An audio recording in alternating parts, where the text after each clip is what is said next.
همونطور که میدونید بعد از پخش تیزر قسمت 26 عشق ابدی، تناز و سیاوش هیت‌های زیادی گرفتن. کسایی که تا همین چند قسمت پیش طرفدارای زیادی پیدا کرده بودن و حسابی خودشون رو تو دل مخاطب جا کرده بودن، حالا ورق برگشته و تمام انگشت‌های اتهام به سمت تناز و سیاوش گرفته شد و همه با ترانه حسابی همدلی میکنن.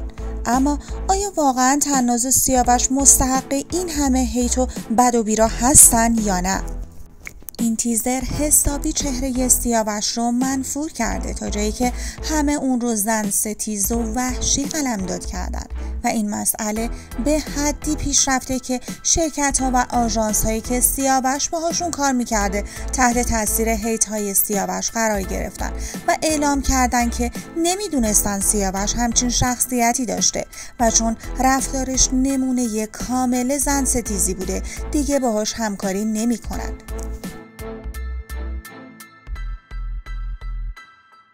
بچه ها اونایی که حامی حقوق زنان بودن کجان؟ اونایی که واقعا حس میکنن خیلی خفنن کجان؟ چرا؟ من قسمت امشب ندیدم، واسه چی باید بزنن تو صورت من؟ یا واسه چی اون آدم وحشی باید حمله کنه به من؟ پشمام، خودم یادم نمیاد ولی پشمام خودم یادم نمیاد ولی پشمام.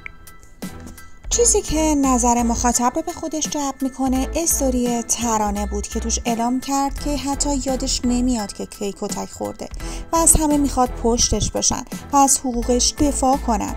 چیزی که مشخصه اینه که این مسئله اونقدرها هم جدی و مهم نبوده که خود ترانه هم فراموشش کرده بوده. اما با پخش شدن تیزر برنامه وقتی واکنش مردم رو دیده سعی کرده از آب گلالود ماهی بگیره. واقعا قصد من این نبوده که بخوام بگم من خیلی قویم، من میتونم یک زن رو قهر کنم و این داستان ها. اصلا آدم این مدلی نیستم و قصدم توهین و تخریب زن نبوده و اگر همچین وایبی رو به شما دادم واقعا عذرخواهی میکنم. سیاوش از این اتفاقات و این همه هیت حالش حسابی بد شده و تو پست استوریاش اعلام کرده که اصلا زن ستیز نیست و اتفاقا خیلی هم طرفدار حقوق زنانه و شما قضیه رو کامل ندیدید و نمیدونید جریان چیه. کاش صبر میکردید و تا آخر برنامه رو تماشا میکردید بعد قضاوت میکردید. چیزی که حاشیه زیادی ایجاد کرده لایو پشمان با سیاوش بوده که گفته ترانه به سمت همه چاقو پرت کرده. آقای پژمان شما که میگی چاقو پرت کرده، فکر میکنیم این همه دم و دستگاه و تشکیلات فقط 3-4 تا تهیه کننده داره برنامه خفنه، اونا با اون همه دبدبه و کبدبه ول میکنن بیان حرف توی زاویه رو گوش بدن؟ چی میگی؟ با کی کار داری؟ یکم فکر کنید، سناریو بچینید بعد بیاید حرف بزنید. سناریو بچینید. حتی بهش میگن که حتما برو این کارو بکن چون تو میتونی هیت بگیری، از قضیه فالوور جمع بکنی. این داستانا یه جور برگشته گفته که آی من که یادم نیست که منو زدن، کی زده منو، ولی کجای این حمایتگران زنها؟ یکم واسه من سنگینه که به من بخوام بگن زن ستیز، واسه این که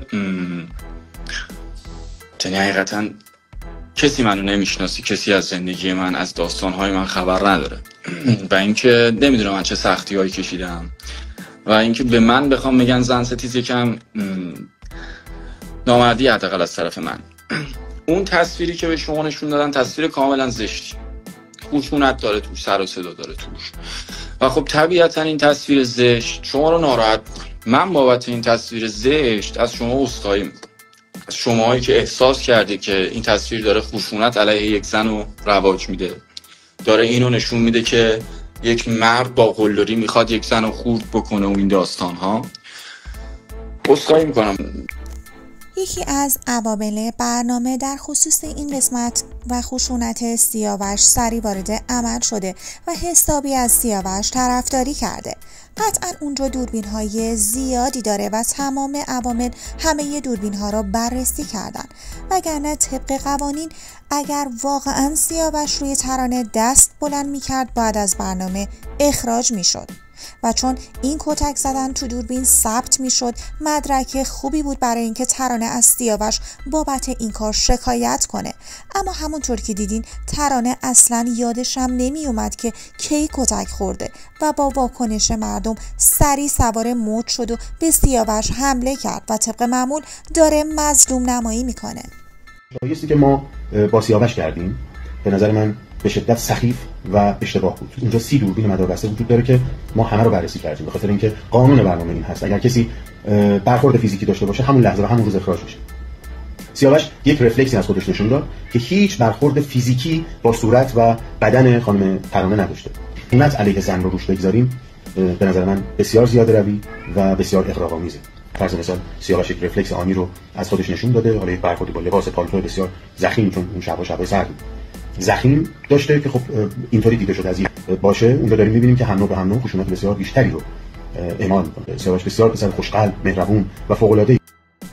نظر شما چیه؟ به نظرتون آیا واقعا سیاوش زن ستیز بوده یا اینکه ترانه زیادی داشته نقش بازی می‌کرده و واقعا اونها رو عصبی و کفری کرده بود؟